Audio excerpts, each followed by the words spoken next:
So, Stephen, in rehearsal with Alice's Adventures in Wonderland. That's right, yes, the very Mad Hatter. I'd love to know why Christopher Wheeldon has used your tapping skill as part of your character as the Mad Hatter. I can actually remember my very first session with Chris. I think he was not 100% sure whether the tap was going to be involved, but he said, day one, bring them along, let's see. And we spent about half an hour playing around, and afterwards he said, yeah, okay, keep them, bring them next time. It is about emphasizing characters, isn't it? Because in ballet, of course, everything has to be silent. Exactly. When you land, you don't make a noise. Everything is different with tap. Does it make it much harder for you to focus? Yeah, it's a real challenge, combining the two techniques. Your body automatically, when you put the tap shoes on, goes into a certain mode, and you get down, grounded, and you become light but still grounded. And classically, you automatically go up. Yeah, straighten the legs, no soft knees. And you're having to combine the two. You actually finish the Mad Hatter scene with an insane amount of lactic acid in your legs, because it's the two styles and techniques fighting each other. Yeah. But obviously it creates a unique routine and a unique number for the ballet.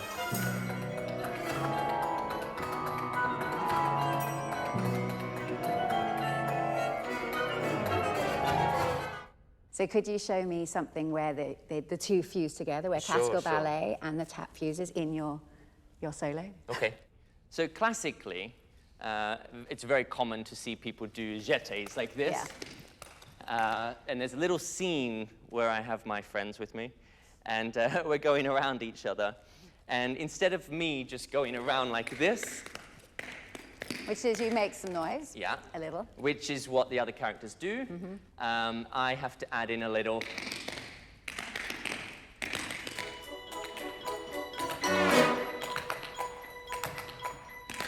Yeah. So you are actually still quite elevated. Exactly. So it's very difficult because naturally when you jump, when you land, you don't go down. You're always trying to keep up. But for tap, you need to go down. Yes. So your brain's going ballet tap, ballet tap, ballet tap, ballet tap.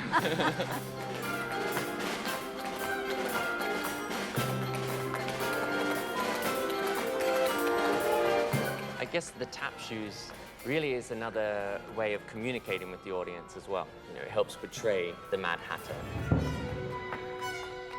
In the trial scene, you just can't help it. The feet are just wanting to talk and say something, and the rabbit's saying, be quiet, be quiet. You just can't help it. The feet go, and it's all part of telling the story, really.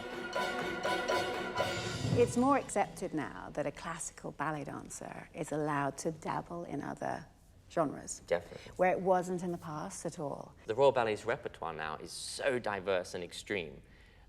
You literally walk into a studio and you could be asked to do anything. So I could. And you have to be ready to do anything. Exactly. And as a dancer, you obviously want to be that dancer that if they say, is that possible? You say, well, I'll at least try. I'll have a go. That fusion of watching you do ballet steps with the tap shoes on is wonderful. Wow, thank you to Chris. It's an amazing vehicle to have.